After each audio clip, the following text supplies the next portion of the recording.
Tonight. As I mentioned earlier, that I know that I don't even know what to say. I'm like overwhelmed. This gentleman, his name is Pat, and instead of me telling you too much about him, I guess what I could tell you is what he's done for me. He's touched my heart. He's touched my heart in a way that very few people have ever touched me. And he recently, as I said, came in from California to speak at a convention, and he also chose tonight to come here in strength and hope, with hopes, I'm sure, that he touches you the way that he's touched me. So please, let's give Pat a big IRT welcome and show him up.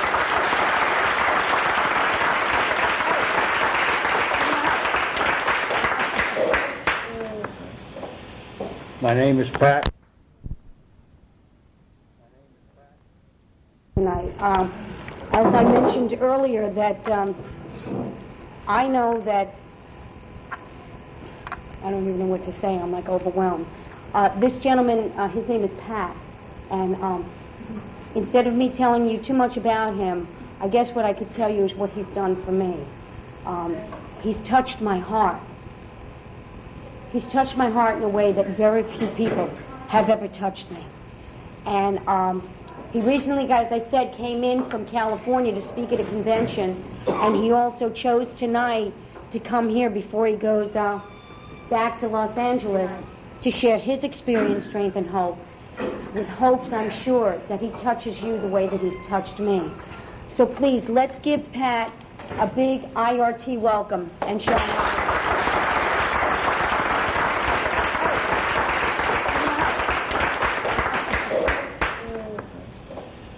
My name is Pat. I'm a very grateful recovering addict out of the barrios of East Los. If you don't know what East Los is, it's East Los Angeles, the project. As I tell you about my life we never recorded it the first time. No. Give me. As I tell you about my life story, about a little boy that grew up not knowing what was right or what was wrong, a little boy that grew up in a world of the illusion, a world of make-believe, a world full of hate, anger, violence, and narcotics. That's all I ever knew. I was born in a little town in Connecticut called Saybrook. Irish family, drinkers. I wasn't wanted by my parents. I wasn't wanted by my relatives. I wasn't wanted by anybody. I was put in Catholic homes at a very young age. St. Anne's, New York City, Sacred Heart, Boston, Massachusetts, Sacred Heart, Hammond, Indiana. I was expelled from every school I ever went to. Like I say, I wasn't wanted by my parents. I wasn't wanted by my relatives, grandparents, nobody. Nobody wanted that. I grew up not knowing if my name was a little son of a bitch or a little bastard, because that's all I was ever referred to as. We moved from Connecticut. We moved into a town in South Amboy, New Jersey. We lived up over a bar. And this is back in the 30s, brothers and sisters, where every bar had a ring behind it. And at night, growing up not knowing what was right or what was wrong, at night you'd hear this man I call the father yell up at my mother, "Send that son of a bitch down here." He had somebody for Pat to fight in the neighborhood. If I won downstairs, when I went upstairs, I got my ass whipped by my mother.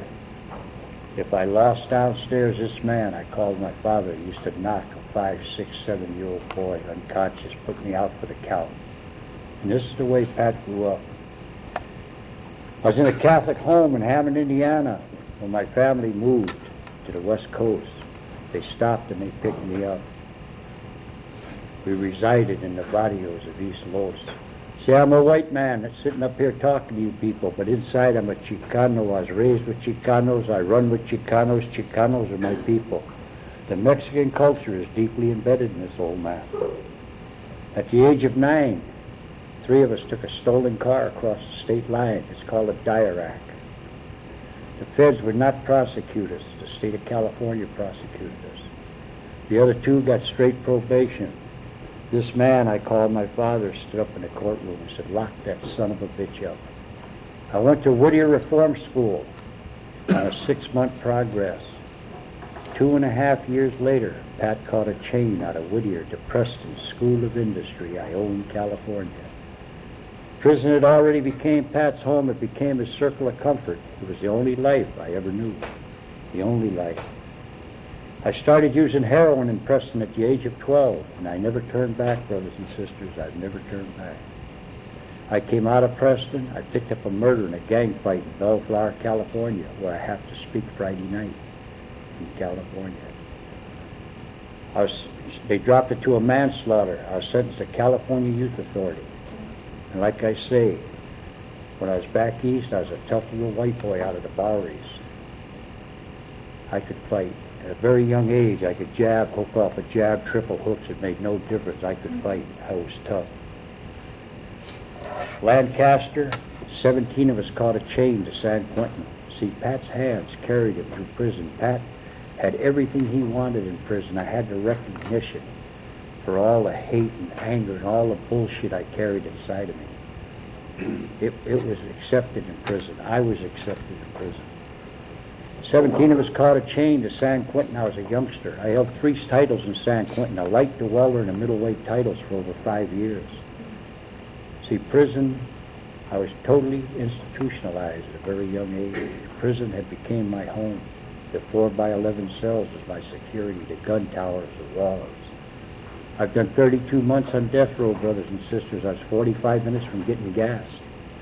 I came off that row, got a retrial, walked off that row. When you come off the row, you cannot stay in San Quentin. I went to Folsom. Folsom, I did 13 solid years that trip. I got out the time that I left the front gate at Folsom. 10 hours later, I was booked in L.A. County Jail and went back and racked another 9.5 years of my life in prison on a 2-ounce heroin possession. I came out of the state system. I was out 92 days. I picked up a bunch of bank robberies. I went into the federal system. I've been in them all, brothers and sisters: Whittier, Preston, Lancaster, San Quentin, Folsom, Soledad, Terminal Island, McNeil Island, Leavenworth, Lewisburg, Atlanta, Marion, El Reno, Oklahoma, Lompoc, Phoenix, Arizona. I've been in them all. I've been in them all. As I sit here talking to you, brothers and sisters, in this room, I have spent 51 years of my life in prison. From the age of 12, it has all been heroin-related. I came out of the federal system. I had a parole agent they called Send It Back Sam. I could not function in society.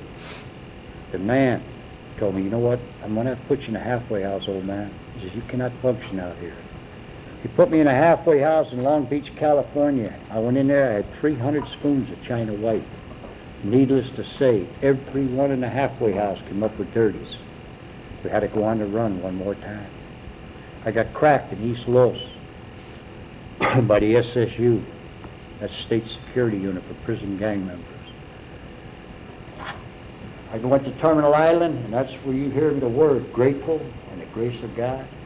I'm a very grateful addict today for that man, that parole agent, send him back Sam. He came to Terminal Island to do my violation, to send me back to U.S. Penitentiary at Lompoc. He told me, you know what, Pat, you've never had any help with drug addiction. How would you like to go to a recovery house? I told him, a recovery house? He told me, what are you talking about, Torres, a recovery house? He said, they have this place in Pasadena, Pat, called Impact. He said, there's 60 dope fiends there. As soon as he said 60 dope fiends, the head went. There's got to be dope. Baby, if there's 60 dope fiends in one place, there has got to be dope. And he said they had women there. I told him, send me, Torres. Send me there. And he said, well, there'll be a man from Impact come to interview you.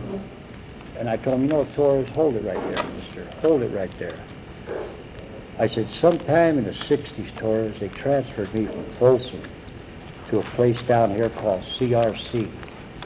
I said, the bus pulled in, Torres. A couple of the brothers met the bus. I told them, you got a spot for me, brothers? They told me, you know what, Pat, you're not getting off the bus here. I told him, what do you mean I'm not getting off the bus? They transferred me here from Folsom, brother. He said, man, we've been to the captain, Pat. They're not letting you on the yard now. So you're going to Palm Hall, you're going back to Folsom. I didn't really care, because I didn't belong in that type of institution anyway. So I went back to Folsom. I said, another thing, Torres. I said, you people have branded me a prison gang member, Torres, a shot caller in them yards. I said, there's no place, Torres, no place in the face of this earth that's ever going to accept this old man. He said, well, if they'll accept you, Pat, will you go? I told him, certainly, Torres, I'd be crazy not to. And I went to this recovery house, brothers and sisters, and believe me, I don't know what goes on here. The day that I got to that recovery house, I had served 44 years, 9 months and 11 days in prison. I was 54 years old, and I'd only been on the street 165 days since I was 9 years old. I got there, the car pulled up in the parking lot, we got out of the car, people are coming up to me, oh, my name is so-and-so. I said, man, I don't give a goddamn what your name is. And then we had a couple that come up and tried to give me one of them N.A. hugs. Man, I went stone insane, pushing them. Man, what is wrong with these people, man? And we go in the hallway, and there's 2 girls in the hallway embracing each other. I told them, Big Lloyd, they brought us here to make a porno movie, brother, because I had never seen this many freaks in my life. And then it started, the step studies, and the sessions, and the groups, and they're talking about fear, and guilt, and this. And I said, man, what? And there's people crying in the group rooms. And man, what is wrong with these people? Why in the hell has none of this ever happened to me? And I think they're talking Chinese, because I don't know what they're even talking about. And they had 2 women seniors there, Roseanne and Bernadette. And believe me, brothers and sisters, they put this old man through some changes. They found out I was 54 years old. I did not know how to dial a paid telephone. Where do they put Pat? They put him on the telephone. Everybody that would call, I'd lose them. You know, you got to put them on hold and get it out. They're gone. See, in the room here, some of you say, oh man, he's 54, didn't know how to dial a paid telephone. When I went into the prisons and I wanted to call, and I'm living in Los Angeles, I put a nickel in the phone and I dialed the number and I got it. If it was Long Beach or San Pedro, you put a dime in and you got the number. If it was San Francisco or San Diego, you called an operator, you told them the number, they'd tell you how much money to pay. When I came out of prison, I had to get a hold of Send 'em Back Sam. I put a nickel in the telephone, and all I got was this beep, beep, beep, beep, beep, beep, beep, and they got all these buttons, and now they have these area codes, and Jesus. I wanted to tear the phone booth out, you know. And some woman came and saved me. But, you know, today I can laugh about it. In that recovery house, there's Roseanne and Bernadette. I couldn't talk to another convict. I didn't know how to talk about anything but prison and dope. That's all I knew. That's all I knew. See, Pat's life in prison, 70% of it in prison, I stayed in the holes. I stayed in the holes. I was either in there for drugs or stabbings or something. I was in the hole. At every place I went, I was taking the retainer chains, black boxes, handcuffed to the bars with one hand to shower. The bulls would come, take the cuff off, hook me up, take me back to the cells. Transported all over the United States from prison to prison to prison, right to the holes, from one hole to the other hole. And this became my life. I loved this life.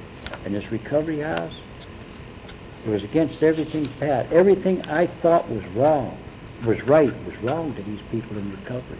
That's how distorted Pat's thinking was. Everything I thought was right was wrong. And these people, we go out to meetings all over Los Angeles. I start seeing dudes like Billy M, who has 22 years clean right now. Ronnie B with 20 years clean. John Brady out of El Paso, who in San Quentin pulled a 12-inch screwdriver out of me to keep me alive. These people had something about them now that today I know what it is. It's happiness and peace of mind within. They're clean. They're clean. I told Billy M., I said, Billy, don't tell me you ain't doing nothing, brother. I says, because in the joint, you'd shoot rat shit, brother, to get loaded. You know, and you telling me you have done nothing? He tells me, you know what, old man, just hang around. Just stick around, old man. An Impact, like I say, they put me through some changes. One time, I'm coming down the hallway, and Roseanne and Bernadette tell me, get in the office, Pat. I go in the office, and in your convict mind, man, your dopamine mind, you know that you have done something wrong. Something. Now, I got to get out of this shit. Whatever it is, I have got to get out of this. So I go in, and they say, shut the door. I shut the door, and they're going through some papers. And there's my chance. I tell them, all right, what do you want with me in here? You've got me in here, you're lusting on me, you've got me undressed, what do you want? Bernadette tells me, get out of the office. So I go out and I shut the door and I hear them laughing. And I hear Bernadette tell Roseanne, I told you, that son of a bitch is crazy. So that's what I wanted them people to think, that Pat was gone. But I was out of it. To leave me alone, just leave me alone, man. One night, they have what they call in-house meetings, and they call on Pat to share on relationships. I started laughing at the podium. I told him, what copy of the Penthouse Hustler do you want, man? I've been with all the characters. I've been with them all. I know them all by name. I know them all. But see, at that time, it hurt me. But I can laugh about it. I can laugh about it. I made pro staff there, but I didn't last on pro staff because I wouldn't tell on people.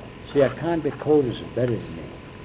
They took me off of pro staff. They put me on third phase workout. Pat came back loaded one more time. I packed my stuff and I left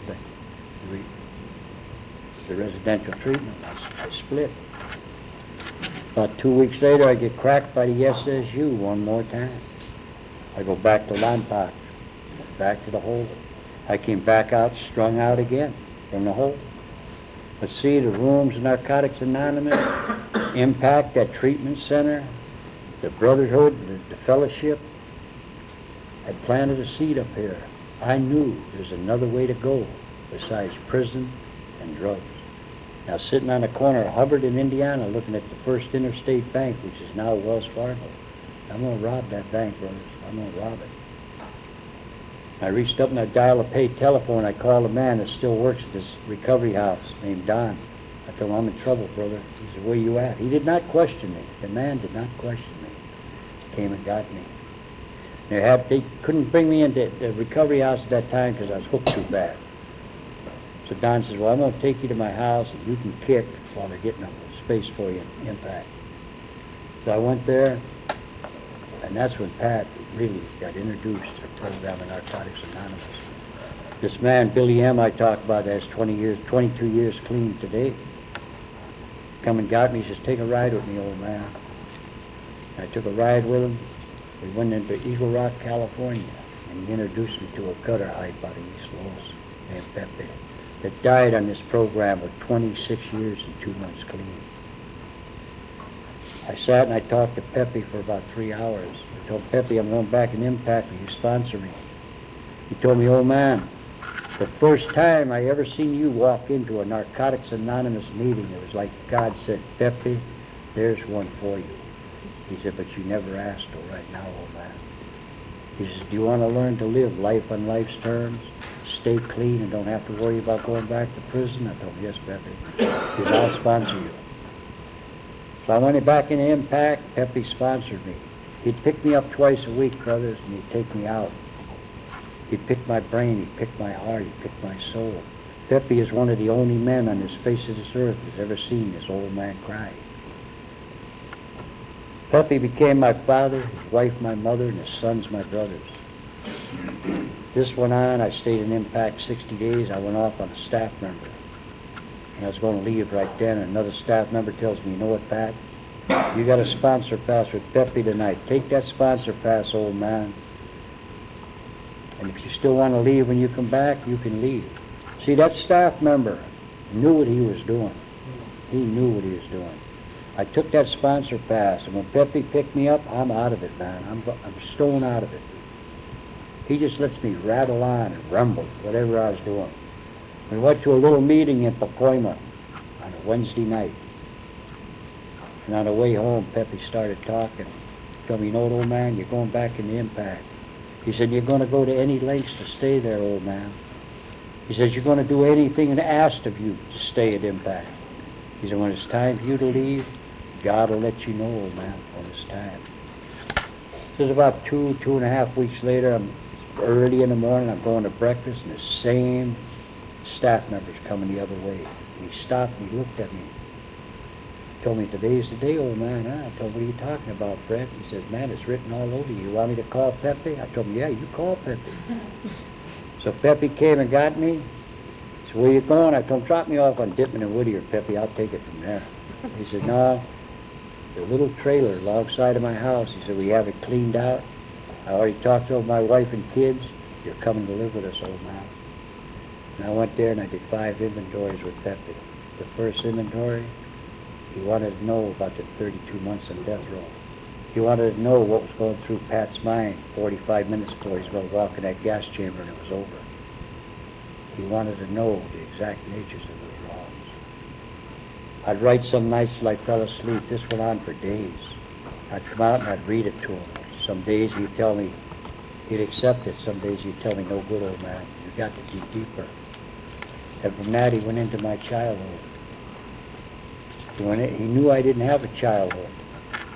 See, when I was a kid growing up, I was ashamed to take you to my house because my mother would have a black eye, a broken nose, a broken jaw, busted lips, broken ribs from this man she called her husband. That was supposed to be my father. He told me, you know what, old man, all them titles you held in San Quentin, he says, you were good. You probably could have been a world champion, old man. He said, but you know what? He said, it was all that hate and the anger that you carried inside of you for that man you called your father. He said, but you have never let go of.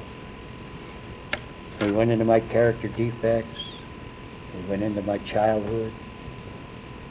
When I was 55 years old at this recovery house, I got my first birthday cake I had ever got in my life. A man named Jack gave me my first birthday cake at 55 years old. See, I can never remember my mother. I've written heavy on this, ever holding me and telling me, you know what, Pat, I love you. When my mother came to visit me 3 days before I went to the death cell in San Quentin, there was no tears in that woman's eyes, nor there was any in mine. She told me, you know what, Patrick, you'll probably be better off, because that woman knew what drugs had taken me. Today, I know through this program in Narcotics Anonymous that that woman did not know what love was. She did not know because I didn't know. This program has given me the feeling of love and happiness and peace of mind within. You know, I can't say enough for Narcotics Anonymous. I can't say enough for it. Pepe, while I was with him, he introduced me to the cause and the effects of Pat's thinking.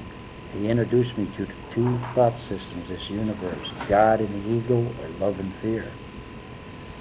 See, if I sit in this room and I tell you, he's got a hell of an ego, or she's got a hell of an ego, the first thing that goes through your head, brothers and sisters, is they're better than, they're stuck up. No. The thought system, the ego, manifests itself in many ways, brothers and sisters. Fear is the main feeder of the ego. And hate and anger, violence, lust, envy, guilt, cheating, stealing, lying, all the negative poles of this universe, which each and every one of us in these rooms as addicts in the fellowship, we can live in the thought system of the ego. We grew up in the thought system of the ego. We can function in the thought system of the ego. The program in Narcotics Anonymous is a program of change. If you do not change, brothers and sisters, you are not going to stay around this program. And that is the thought system of God, which is love, which manifests itself in many ways, in trust and honesty and kindness and forgiveness and giving and sharing and caring. It is very hard for us to make that change, but that is what the steps of this program gives to us. It gives us that format so we can change, so we can learn another way of life, so we can enjoy life on life's terms. We can raise families, we can save money, we can have a home, we can have anything we want. If we stay clean, we can have it. We can have those things. I stayed with Pepe and I stayed with him, and I got well. 1987, I spoke at the convention in San Diego on a Friday night. Pepe spoke Saturday. You hear the readings here, jails, institutions, or death. That's all you have in store for you, brothers and sisters. That's all you have in store for you. Came back from San Diego, it wasn't long after that. I told him, you know, Pepe, I'm moving to Van Nuys, California. I had a nice apartment. I had a nice Buick car. I had a brand new Nissan pickup. I had a beautiful wardrobe. 2.5 months later, I cooked that shit up one more time, stuck it in Pat's arm. 2.5 months later, I had 19 bank robberies on my way back to prison one more time. As I sit here and talk to you, brothers and sisters in this room, I've spent 51 years in prison. 51.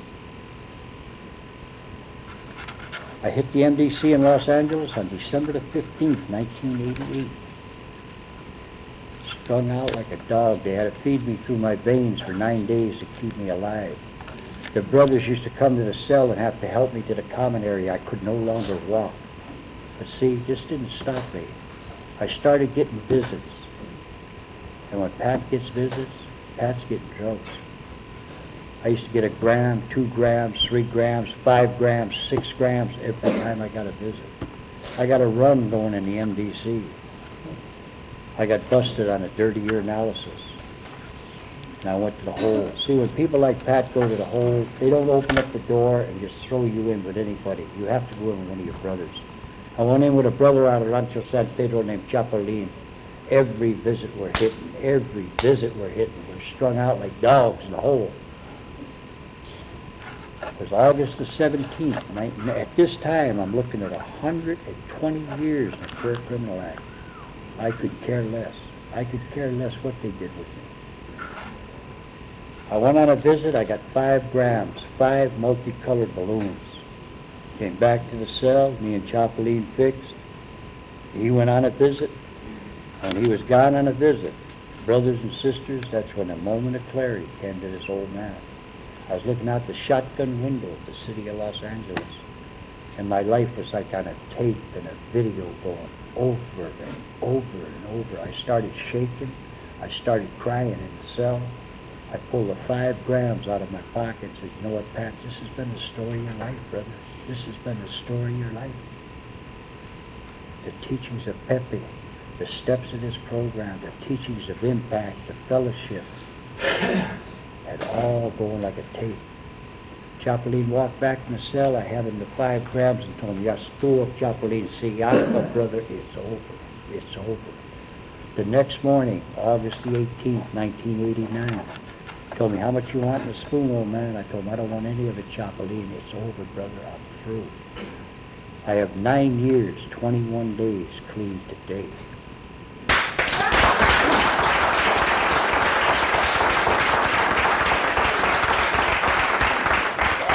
I went into the courtroom for sentencing, and believe me, brothers and sisters, the morning that I walked into that courtroom, I left a partner of mine down in the bullpen. You know, everybody's waiting for sentencing. When I walked out of the cell, this dude grabbed me. This was my running partner for years in the joint. He grabbed me, and tears were coming out of his eyes. He says, you're through, old man. It's over. Everyone knew they were asking for 120 years in a career criminal on me. I walked in the courtroom. The judge came out, and he leaned. Everybody stood up, sat down. He just leaned on the thing. He tells the prosecuting attorney, I cannot go along with this 120 years in the Career Criminal Act on this man. He says, you people have priored this man since Whittier Reform School. He says, you didn't have to. He said, the man has 13 felony priors as his stance. He says, you did not have to go back this far. He said, I'm not buying it. The man gave me 10 years. I went into Phoenix, Arizona to the penitentiary. I had 9 days clean, brothers, 9 days. I looked up the man from H&I, like we're in here tonight. That was Narcotics Anonymous in Phoenix. Me and that man, over the years, brought that meeting to 10 to 15 to 20 to 25 dope fiends every Friday night in that meeting. We had to start a CA meeting so we'd have 2 meetings a week in Phoenix. That was for us. I got involved in the 500-hour comprehensive drug treatment program, the 40-hour drug education, took a young woman for the Bureau of Prisons through a relapse prevention course, with 8 dope fiends out of East Los Angeles. For 4 months we were with that woman. And at the end of the 4 months, she gave her certificates and she cried. She says, you know what, you 8 dope fiends have given to me more than any books in this world could ever give to me. And I want to thank you. See, but she missed the point. During that 4-month course with the 8 of us, 5 of us today have multiple years clean. Started a youth program in Phoenix, bringing kids in from the street before they had to do 1 day in jail or 1 day on probation, sharing our life stories with them and giving them kids avenues to take before they have to do 1 day, before they have to do 1 day on probation. Not no scared straight program. Just talking to them kids, giving them NA, AA, Al-Anon, all the different groups they can get into. And I wrote 2 stories in prison, My Life as an Addict and The Cell Within. See, one time when I was in that recovery house, there was a man speaking in Glendale at a meeting. He was on the row with me. And I went up to him and I told him, hey man, I have to talk to you after you get done speaking. When I talked to him, he said, what's wrong, Pat? I said, you know, I think they got me in a nut house, man. I said, you know, not like Mendocino where they give you shock treatments. I said, these people are messing with this up here. And I run it down to him about everything they were talking about. And he says, you know what, Pat, I'm going to tell you like it is, man. All them years you did in them walls, you have no feelings. Everything inside of you is dead, mister, everything. He said, but when you start to feel, you're going to feel pain you have never felt in your life. Yeah, I just took it from there, whatever he was saying. I didn't even know. He lost me, too. So, anyway, The Cell Within, the story The Cell Within. In Folsom, 3:30 in the afternoon, the day is over, brothers and sisters. You come out of the cell to the chow hall, 1 tear at a time. You're locked back in your cell, and maybe twice a week, you'll come out for a shower line. Maybe. And I used to lay up in them cells, man. And when I was writing this story, all this came out. See, that man lied to me. I always had feelings. Always had them. But I didn't know what feelings were. I didn't know how to identify feelings. I didn't know nothing. Impact in them tried to show me, you know, but I still couldn't get it. And I'd lay up there, and some nights in a cell, my eyes would well up like I want to cry, man. I'd think, Jesus, man, I wonder what it'd be like to have a woman, to be able to tell her, you know what, baby, I love you, and know what the word love meant. Or have a little child, man, where I could reach down and grab her little hand and tell her, you know what, Mija, I love you, little girl. Or I love you, mijo. You know? And know what you actually, the feeling of love meant. See, I always had feelings. I always knew inside of Pat that I was a good guy, I was a kind guy, I was a loving guy, I was a giving guy. But to let you know it, I did not want you to know that. If you got too close to me in the penitentiary, I was going to hurt you, brothers and sisters. If I had a pipe you, stab you, kill you, it made no difference to me. I was getting you away from me. I did not want you to know me. I wanted you to know me as an animal, a person that would hurt you. So that was Pat's safety. That was my safety. This program of Narcotics Anonymous has taught me to take that mask off. Because I am a good person, a kind person, a loving person, a giving person. And I am a member of Narcotics Anonymous. I go into jails, I go to that institution I mentioned a while back where they wouldn't let me off the bus. I go in there today and interview convicts for the treatment program. I walked that yard in there today. I came out of prison. I went to college. I'm a certified substance abuse counselor and caseworker. I work in recovery.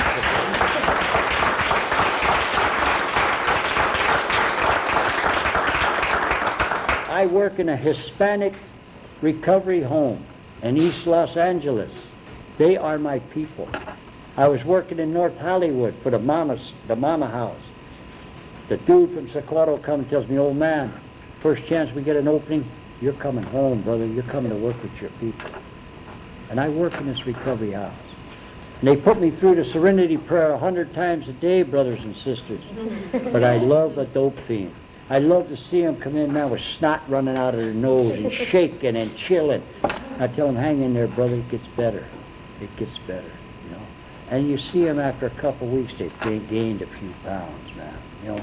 And they got that look in their eyes, that look of hope, a little bit of faith in their eyes, a little happiness in their eyes.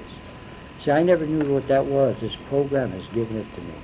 The steps of this program, you people in these recovery houses, because I know I work in one, the steps and everything are pushed on you. You know, they want you to know about them. See, the steps, you can write on them, you can talk about them, whatever you want, but till you internalize them, they're useless to you. I get up in the morning, I don't work step 9 today or 6 today. I work the 12 steps of Narcotics Anonymous. When I get up in the morning, I know I'm a dope fiend. I know my life is unmanageable. I'm powerless. If I start using, I know where I'm going. I know I'm going right back to the penitentiary. Everything I have today is gone. It's gone. I'm going right back where I was. Step 2, to be restored to sanity. If you're in this room tonight and you have no mind-altering chemicals in your system, you have been restored to sanity. It's up to you to maintain it. Because if you have any drugs in your system, you are no longer sane. You are insane. You are out there in the world of the illusion, the world of make-believe, that Disneyland that you came out of. And for me to cook that shit up again, knowing what I did every time I came out of prison, and go back to the same thing, thinking it's going to be different, I have got to be insane. I have got to be crazy to go back to that light. And made a decision to turn my will and my life over to the care of God as I understand it. Whatever your higher power is, whoever it is. Mine happens to be the God upstairs that I had my life growing up as a Catholic. But that was a punishing God. Oh, God will punish you for this, He'll punish you for that. Oh, my God, you're going to go to hell if you do this. I have the same God today, but He's a kind God, a loving God, a giving God, and a caring God, and He belongs to me. He belongs to me. Step 4 through 10 is for Pat to better his life in every area, to be the best person I can be every day. And 11 and 12 was for me to get a closer contact with that man upstairs and to live by some spiritual principles and to reach out to the addicts that still suffer. That is the program of Narcotics Anonymous. If you left this place this evening and you did not go score and you stayed clean, you're working a program. You have got a program. And these rooms will give you a program. You keep a relapser, I am a relapser. Pepe, the man that tried to give me the program, he relapsed 4 or 5 times. He died with 26 years and 2 months clean on his program. If you're relapsed and you are in this room, this is where you belong, brothers and sisters, in each room. A relapse is a very learning experience. You learn from a relapse. It's not a requirement of Narcotics Anonymous, but if you have relapse, you learn from that relapse. You do not put yourself in places to ever go again. And, I love Narcotics Anonymous. I love it. A lot of things have happened to me. A lot of things have happened to me. That man sending back Sam Torres, 2 months ago, 2.5 months ago, called me to speak before the Criminal Justice Department in Long Beach State College. And when I spoke before them, I pushed treatment in front of punishment. I spoke it heavy to them people, because I don't believe prison does anything for anybody. When Roseanne and them seen me come into Impact, I was an animal. I was an animal. I remember sitting in the meeting room one night and a car backfired. I hit the floor. Boom. And today, like I told you, as part of the convict code, I can never let go of, brothers and sisters. I'll never let go of part of that convict code. But today, I have a lot of institutional in me. I don't know how to use a microwave oven. I don't know how to turn the TV on with them things, controls. I don't even have a TV in my apartment. I can run a computer because I learned that in prison. I'm down with a computer. I learned that in the prison. I still have a lot of fear. But today, I have a lot of happiness and peace of mind today. A lot of it. I used to hear the guys in Folsom talk about Disneyland, Santa Anita racetrack, all that. I think, man, you're off the deep end. These fools are gone. I got out of the joint this last time. I went to Disneyland, brothers and sisters, and that little boat that takes you through all them worlds, I wouldn't get out of it. Now, I've got my road dog with me in the boat, my partner, and I'm crying. Tears are rolling down the old man's face. But you know what? They weren't tears of violence and anger and hate. They were tears of joy and happiness within. I wouldn't get out of the boat. I felt a serenity inside that I never knew existed. I felt happiness. I felt peace of mind. And later on, a few months later, I was renting a room from this woman and her kids. She works in recovery also in the same recovery house with me. And she tells me, Pat, my daughter's graduating. Would you like to come? I go, sure. I went to Schur High School in Montebello and watched this girl graduate high school. And I'm telling you, when them kids get up and they're playing that music to go get the diplomas, I started crying. I wanted to scream. I wanted to holler. I wanted to just run up and grab them all and just hold them, And that's what God has given me today, and this program has given me. It has given Pat a choice today. And you know what? I'm not going back to drugs no more. When I handed Chapeline them 5 grams, God took the obsession He used for me, and believe me, brothers and sisters, I could tell you from the heart, I don't even know what it feels like, what heroin even feels like to fix anymore. And I hope it stays like that. And through this program, it will stay like that. And when I finally reach this higher power that I have, Pepe came out to the trailer one night, and I was picture of footsteps in the sand. But at this time, it didn't register. He told me, old man, I want you to read. And while you're reading, I'm going to talk to you, old man. And I started reading. He's telling me, old man, you were 45 minutes from getting gas. You walked off the road. He says, you've been stabbed several times in prison riots. You lived through that, old man. He says, you've been shot by the gun rail. He says, you came out of that, old man. He said, in 1981 in United States Penitentiary, Lompoc, you were pronounced dead from an overdose of heroin. He says, you were in a coma for 9 days. He says, most people, old man, that were just in a coma, their brain is cooked. He said, their kidneys don't function, their liver no longer functions. He says, old man, you were pronounced dead, and there's nothing wrong with you. You are perfect, old man. He said, God picked you up and carried you through all the tragedies. And if you do, you know what, you people in this room, I finally made contact with that God that I grew up with, that punishing God. But like I told you, He's a loving God to me today. And you people, whatever your higher power, if it's God, if it's Jesus Christ, if it's the sonship, if it's Buddha, Muhammad, whoever it is, get a closer contact with that man and let Him guide you through each day. And I go home tonight. I'm leaving for California tomorrow. I got to speak Friday in Bellflower, California, where I picked up that murder beat at a function there. When I go home tonight, my pockets are full because I've given back to the program of Narcotics Anonymous what you people have given to me. And by giving, the more I give, the more I shall receive. Like I say, I go into prisons, I go into hospitals, I go into detoxes. And I've run into a lot of people that say, you know what, old man, I heard you speak someplace, man, or you're the reason I'm clean. And you know, it makes you feel good inside, man. It makes you feel good. And when I go into that prison every other Tuesday to do interviews, I love it, man, because when I walk down that long walkway, and they're hollering at me from the handball courts and that, you old motherfucker, you just wave at me. You feel good, man. You feel good inside, And if you can reach out and help somebody, I do it. I do it. And the God I have today, like when I go home tonight, I'll get on my knees and I'll say the Lord's Prayer. I do not ask that man for nothing, brothers and sisters, nothing. I thank Him for everything I have today, everything. I end the Lord's Prayer. I tell Him, you know what, God, thank you for giving me the strength to get through this day safe and clean. And whatever your will is for me tomorrow, I'll try to do to the best of my ability. For I know by doing your will, I have to become a better person.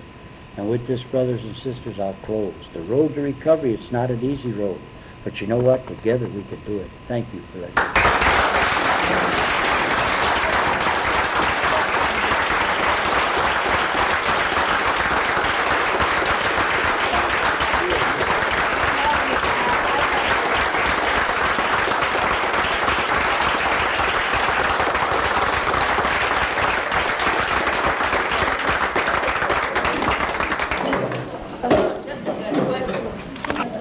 All right, we have a couple of minutes left.